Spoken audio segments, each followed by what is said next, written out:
Danny's parents told him never to go into the basement. I was over at his place the first time he tried to open that thick, dark oak door. I remember, we were 7 at the time, I think, him flashing me that cheeky, lopsided smile before standing on his tiptoes and straining for the handle. I remember his dad snatching him away a second later and slamming him back down next to me with a force that brought tears to Danny's eyes. Mr. Johnson was a very big man, and although I'd known him all my life, he'd always been a slight source of fear for me. As I grew older, this infantile nervousness around him subsided a little, but he always made me wary. Mr. Johnson knelt, gripping Danny's shoulders. His face was red with anger, but he also looked shaken. I noticed he was trembling, almost as much as his son. "Listen to me, Danny." His voice, it cut like a knife. "You never, ever open that door. Do you understand me? Never. I've told you before, and I'll tell you again. Under no circumstances do you go in there." And then he bundled his snivelling son into a tight hug before inviting us to come watch cartoons. Afterwards, I had asked Danny what was behind the door. He had told me, in a roundabout way, that it was his basement. He seemed only half interested in the conversation, always distracted by the tinkle of an ice cream truck or an interesting stick. Danny's zealous imagination could take anything innocuous, anything everyday, and turn it into something extraordinary. Sometimes, I thought he could actually see things he dreamed up. Danny and I had always been friends. We were never really given a choice in the matter. Our families neighboured each other directly, and our parents had known each other since college. They just heaped the infant Danny and I together and waited for a bond to grow. And there was a bond. In the simplest sense, we were best friends.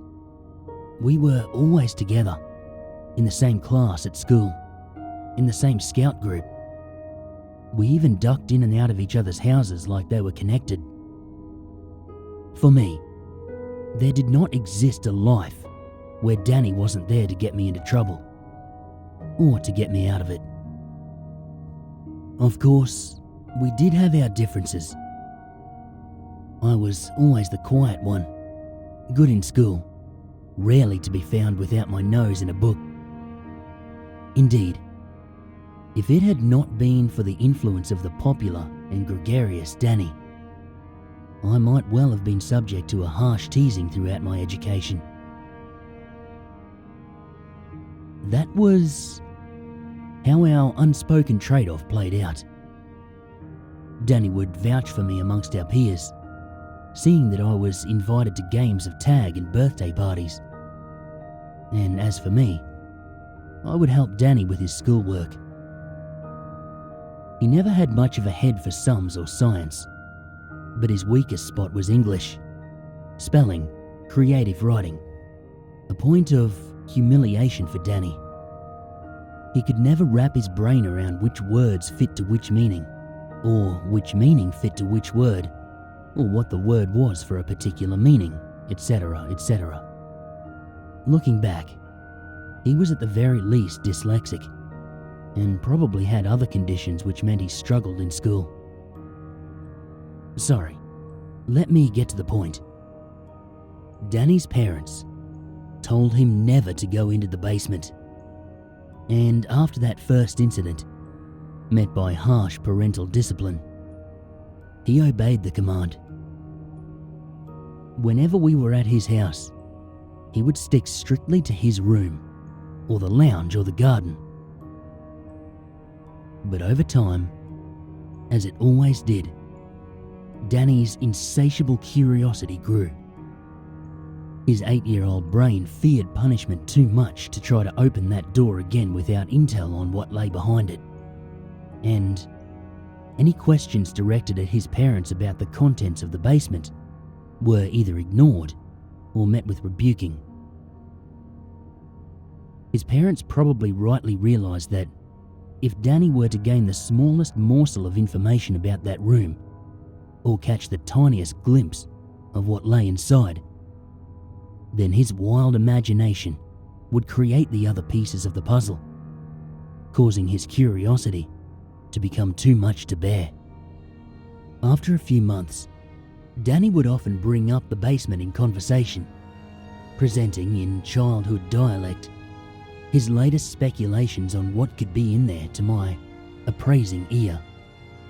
An alien egg, a robot clone, a baby dragon.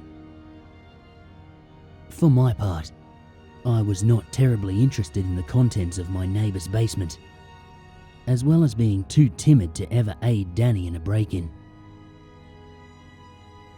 Danny was convinced that his parents were hiding something in there, and it was precisely his parents' caginess in the face of Inquisition which strengthened his theory. His older brother, Aaron, 15, only laughed when Danny brought his theories to him and called him retarded. Then one day, something changed. That morning, when Danny came galloping from his front door to join me in our walk to school, there was this strange air about him. He kept on shooting me sideways looks and suppressed smiles, as if he knew a secret and was bursting to tell. Of course, knowing Danny, his lips did not remain sealed. "There's a man in the basement."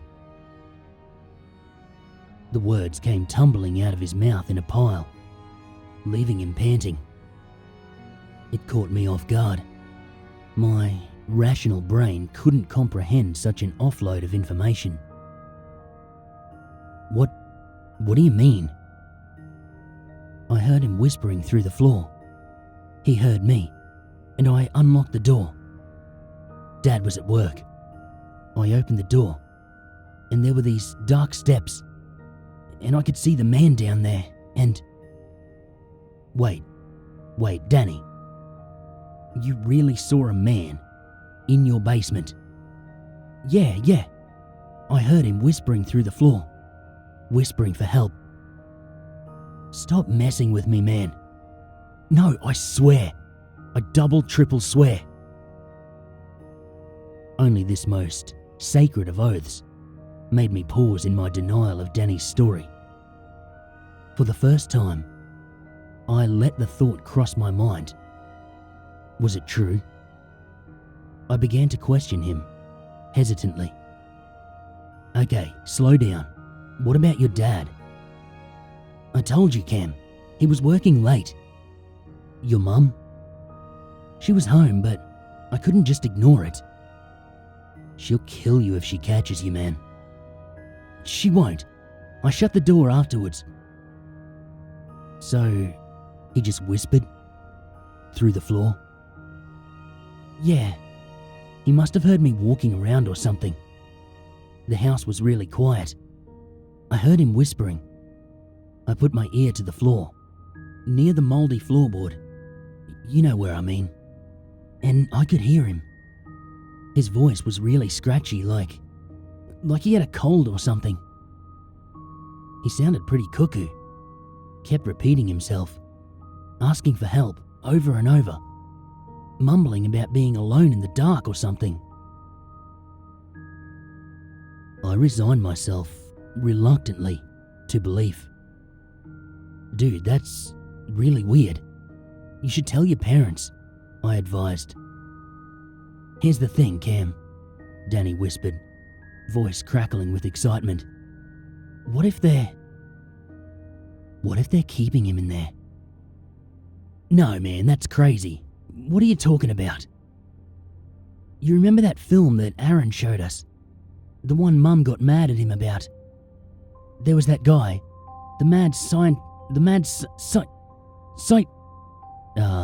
scientist. That's what I was gonna say. That mad scientist. He kept those two dudes in the basement, all chained up. He put that needle in them. You know, when their eyes exploded. Both of us paused to screw our faces up in disgust at the memory. And then he came in with that knife, and they were screaming. And then Mum walked in and switched it off. What if that's what Mum and Dad are doing? Keeping that man down in the basement. I took a moment to digest this. Think about it, Cam. All the facts add up. This was a catchphrase that Danny had learned on TV.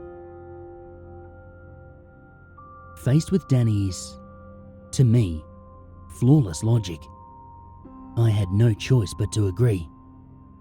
Looking back, I find it strange, partially on my part but more so on Danny's, how we were able to establish such a mental disconnect, how we could wholeheartedly believe that Mr. and Mrs. Johnson were carrying out the actions of a serial killer, and yet harbour no ill feelings toward them. In Danny's case, love them. Our attitude towards them did not change at all. Sometimes, we forget how simple the mind of a child really is, how innocent, and conversely, how easy to shatter. Danny filled me in further, explaining how the man had been on all fours at the bottom of the dark steps, and how thin and bony he had looked. Danny seemed to imply at one point that he had made direct eye contact with the man, but he appeared to grow slightly uncomfortable at that point. Quickly, he moved on with his description of the event. He'd been about to go down those steps when he heard his mum calling him from upstairs. Then, he had exited the basement, locking the door and replacing the key behind the toaster, where he knew his dad kept it. Over the next week, Danny updated me regularly. He had been unable to find a moment where it was possible to open the door again, but he told me that a few quiet moments in the evenings, he had whispered through the floor to the man, and the man had occasionally whispered back. He was careful never to let his parents catch these strange conversations. Doing so would alert them to the fact that he knew their secret. He was always vague about the exact contents of these talks through the floor. I took this as a way of him guarding his secret, like a serpent guards its hoard of treasure. But that Sunday, Danny granted me access to the treasure trove. Like most Sundays, I arrived at his house early in the morning, ready for a day of cartoons and fort building. But as soon as Danny had closed the door to his bedroom, he explained that he had a new item on the agenda. "You're going to talk to him today." I didn't have to ask who he meant. Looking back, I'm not sure I even wanted to take part in this eerie ritual. I'm sure I was terrified by the idea of whispering to an unknown man underneath the floor. Danny led me downstairs, leading me over to the spot near the mouldy floorboard, his communication link. He made me kneel down, put my ear to the floor, and speak. As it was, I only had to listen. No sooner did my ear touch the floor than it was assailed by a strange sound, almost like a stormy wind or nails on a blackboard. Straining my hearing, I could make out sounds, and then words, then sentences. My brain came to terms with the fact that it was all true, that there really was a man, this man, mere meters below me. I jumped up with a start, heart suddenly racing, sending Danny into fits of giggles. But I was not laughing. There was something altogether not right about what was happening. My young mind couldn't place it exactly, but it had something to do with that awful, rasping voice. Slowly this time, I dipped my head again, paying attention to what was being whispered to me. Hey, you still there? Help me. Please, kid, you gotta help me. There's nothing down here but the shadows. Shadows all around. Help me, help me, help me, help me, help me, help. This frantic repetition did not come with a rise in pitch or even a waver in tone or consistency. The whisperer spat the words out at a ferocious rate, concentrating only on clarity and speed. They whispered as someone who has learned that they must whisper, regardless of how much they want to scream. But slowly, as I listened to the repetition, the begging for aid, I detected a rising urgency. No. Was it anger? Yes, it was discernible now. A clear and growing hatred behind the words. Little shit, I'm begging you. Please, I'm fucking begging you. Come down here and help me. What are you doing? Help me. And then, as I listened in petrified silence, not breathing, just listening, he began to say other things. I'm not going to write them down here. I haven't spent 20 years in therapy trying to burn them from my mind to write them down here. Just know that from what he said and how he said it, all I could think was that this man, this wretched thing below me, was the most desperate person I had ever come into contact with. To prostrate himself like that, to abase himself, to make himself little better than an animal. It made me think that he was absolutely terrified out of his mind. I had heard enough. I turned my ear away from that crack in the floor. And I had made my mistake. I looked down. It was only for a second, and a second was all it took. I saw his eye. In that dark crack, I saw what I first thought to be a big fat cockroach or a bulging woodlouse. Some kind of rotund insect, bulbous and chittering. Then, the ruptured, dirty, brown, shell-like lid opened. Time slowed down. The roomy, red-tinted pupil frantically flitting, resting on me. The eye was milky white, with collections of dank, yellow goop collecting in the corners. Veins bulged across its surface, giving the impression that it was about to burst. I couldn't look away. I felt like that blighted eye was staring straight into my soul, like a madman, a wild thing. I fell back, letting out a cry of fear. I pushed past Danny, running out that front door, tears streaming down my cheeks.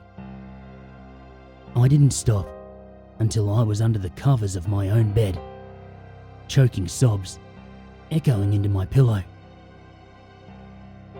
I wouldn't tell my parents what was wrong. Looking back, I wish I had. After a while, guilt and boredom conquered my fear, and I returned to Danny's house.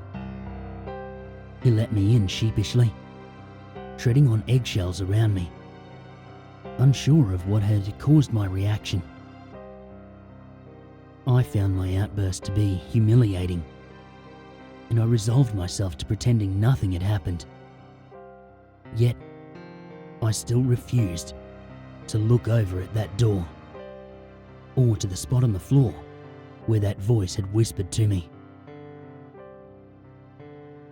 That evening, shortly before I returned to my own home for supper, Danny and I sat on his bed, talking.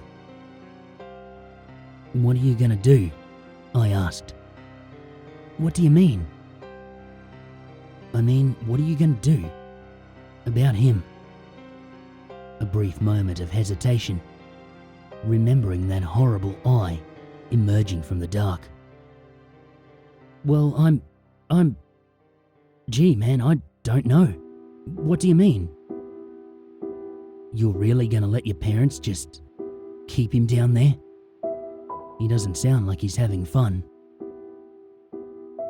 "You're right." Danny's eyes gleamed. I should rescue him."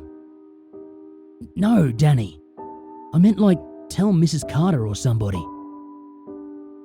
But Danny was far away, imagining himself playing the part of a hero. Crowds thanking him, the president meeting him, all the chocolates he could eat. I realized that he would not be persuaded. "I'm gonna get him out." I don't think that's such a good idea. What about your parents, Danny? If they catch you?" "They won't catch me. I'm quick. And I've opened the door before, remember? Besides..." Danny attempted a macho persona. "What are they gonna do? Ground me?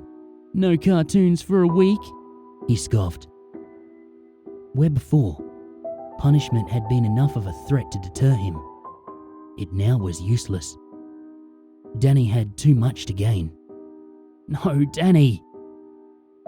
I attempted to put into words a concept my young mind could not fully realize. Something unpleasant, a darkness hatching at the back of my brain. Something beyond being grounded. Something beyond the simplistic idea that a parent loves you no matter what. I also think that I did not believe, in my heart of hearts, that Mr. and Mrs. Johnson were truly capable of holding someone in their basement against his will. That they were truly capable of hurting Danny. My warning came out as a vague and feeble squeak. "I think that if they catch you, they're gonna do something really bad." But Danny was not listening. He explained to me how, that night, after his parents had gone to bed, he would sneak downstairs, grab the key from its hiding place behind the toaster, unlock the door, and go down those dark, dark steps and bring the man in his basement into the light. He said that he would be extra careful, and if he heard his parents coming, he would just lock the door and hide. As I left that evening, he told me that he would tell me all about his escapade the next morning, on our walk to school. Looking back, I marvel at how we could have possibly thought that our daily routine would remain the same. That night, I was racked with fear. Not the same fear as I had felt after seeing that eye. That was short and sharp and painful, like an electric shock. No, this fear was far worse. It was slow and creeping, slithering around in the pit of my stomach, strangling me. I didn't touch my food, and I was sent to bed early, my parents thinking I was ill. Danny's parents told him never to go into the basement. And the next day, Danny was gone. I waited for some time on the sidewalk outside his house, praying to see that cheeky, lopsided smile. But he never came. Eventually, Mrs. Johnson saw me through the front window and she came out. "Is Danny sick?" I asked. I already knew, though, what was coming. "No," she said. "We thought he had gone to yours." A look of fear spread over Mrs. Johnson's face, and the nightmare began. Over the next 3 months, I got accustomed to seeing the flashing lights of police cars and seeing cops coming and going through the Johnsons' home. At first, the Johnsons were panicked. There was no sign of a break-in. The front door was still locked, and the neighborhood was so friendly. Everyone knew each other. There was absolutely nothing which could explain Danny's disappearance. I remember, after the first week, adults began talking in hushed tones. That must have been when they made the development in the case. On the third day, the story made it into the local news. The Johnsons were interviewed outside their home. In the short time, their initial panic had faded to anguish and despair. At least, from the outside. Only I knew the truth. Danny had been caught. His parents had done something horrible to him. If I had been afraid of Mr. Johnson before, I couldn't be in the same room as him now. I tried to tell anyone who would listen of my secret insight, but no one would pay it any notice. Indeed, I was scolded by my parents for being insensitive and inappropriate. Over the years, I stopped trying to convince people. My pain just became a numb, Danny-shaped hole. But I never forgot. When I was older, probably around 13, my mother decided it was time for me to know the truth of the case. What they found at the end of the first week. She explained that Danny's house didn't have a basement.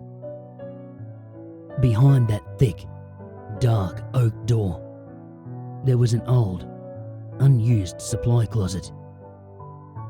His parents told Danny to never, ever go in there because they stored bleach and other harmful chemicals inside. Danny had never been told it was a basement. That was pure speculation become fact, a product of his troubles with words and his overreactive imagination. Inside that closet, behind mops and boxes of clutter, the police had found a hole. The bricks and planks of one corner ripped away. In that hole, there was a dark, dark flight of steps, formed from rubble and broken stones. The dark, dark steps led down into the large sewage tunnel, directly beneath the Johnsons' house. In the sewage tunnel, they found many things. A used mattress, a kitchen knife, the opening that had been made in the top of the tunnel, the chair which had been used to reach the floorboards of Danny's living room, to whisper through. There was writing on the wall, scribblings about shadows and being alone in the dark. Danny hadn't been caught. Unfortunately for him, he had made it down there. The police searched the local sewage network and its reservoirs. Nothing. Eventually, they found the last clue that they would ever find. Several miles away, in an old decrepit storm drain. Danny's watch, half submerged in the mud and slime, and a single, bloody handprint made by a small hand against the wall of the drain, elongated along its length, where someone had fought desperately to not be dragged away. I had been wrong. The voice, the one I had heard under the floor that day, wasn't the voice of a man filled with terror. It was the voice of a man who was utterly deranged.